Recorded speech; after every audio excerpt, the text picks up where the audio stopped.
Nasisiraan ka na ba ng bait? Bakit kailangan may pahiya si Vanessa sa harap ng mga anak namin? Gusto mo matrauma sila? Pinoprotektahan ko lang ang mga apo ko. Linalayo ko sila sa masamang babaeng yan. Mawala kang karapatang ilayo ang anak namin kay Vanessa. Dahil kahit nakakulong si Vanessa, she still has the moral and legal right sa mga anak namin. Hindi mo basta pwedeng putulin yun. Eh anong gusto mo? Lumaki ang mga apo ko na nakikitang example ang isang kriminal? So we're talking about bad influence here, ha? Bakit, ma? You think you're a better influence? Dahil palasim ba kayo? Huwag na tayong maglokohan. Mas malala ka pa nga, ma eh. Dahil ipinagpalit mo ang pamilya mo sa iba't ibang lalaki. Pati ba ma ang sakit mo husgahan? Kaya next time, huwag mong huhusgahan ang asawa ko sa harap ng mga anak namin. Lalo't di pa napapatunayan may kasalanan siya. Isa pang beses na gawin mo to, ma. Sisiguraduhin kong hindi mo na sila makikita ulit.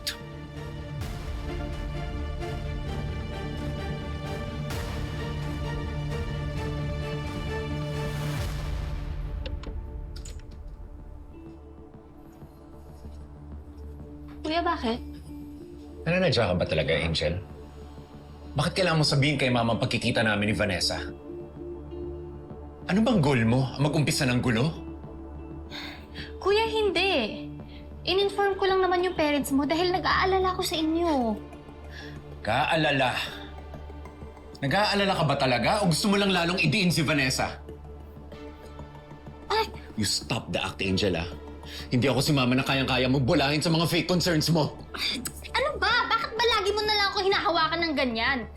Tsaka bakit lagi mo na lang binubuhos yung galit mo sa akin? Si Ma'am Sylvia ang nagdesisyon nun. Wala akong ginagawang masama. I don't know what game you're playing, Angel. Pero binabalaan kita. Papantayan ko lahat ng kilos mo dito sa bahay na to. Ilalabas ko ang totoo mong kulay. Hanggang ikaw yung maparusahan.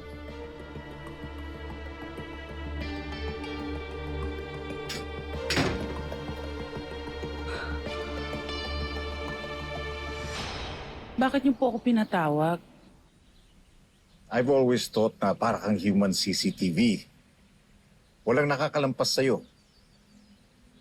Lahat inoobserba mo para ma-report kay Sylvia, hindi ba? Sir, hindi naman ho sa ganon.